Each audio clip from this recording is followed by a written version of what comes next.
The Queen Sofia Spanish Institute of New York hosted the celebratory exhibit of Spanish master Cristobal Balenciaga.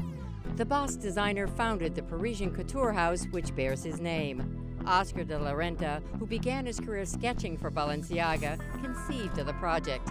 Hamish Bowles' brilliant curation illuminated the relationship between the designer and his homeland. Balenciaga fled to Paris, in fact, during the Spanish Civil War in 1937.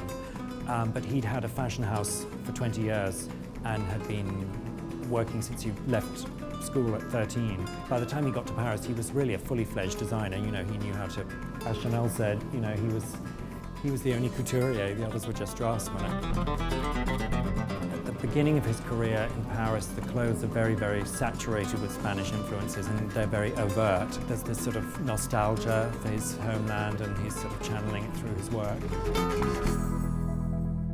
During the course of the research, we kind of identified 6 very specific themes that I felt really fed into his work. Balenciaga actually hated bullfights himself, but he loved the drama and the dress of the bullfight. And here we go, this is Carmen Amaya, a sort of legendary flamenco dancer and singer. And so we have a whole section that kind of relates to specifically Andalusian flamenco and Gitano dress.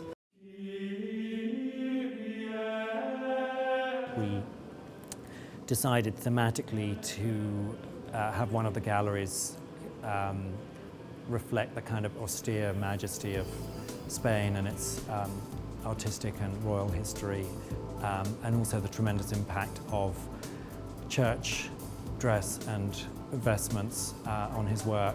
A highlight of the exhibition was Balenciaga's 1939 Infanta gown.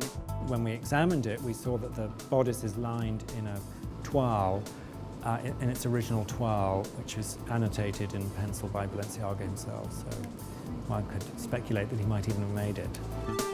Balenciaga would have spoken to his assistant, Ramon, and told them what he had in mind, and they'd do this kind of lightning sketch with the fabric.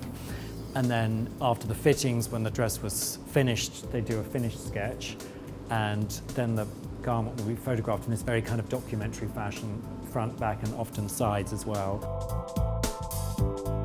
I hope that people will come away with this sense, and designers will come away with the sense that here was a designer who was constantly refining and developing, and you know, I think some of the most extraordinary pieces we have in the show are from 1967, and which was the year before he retired. He was 72. It's wonderful just to see how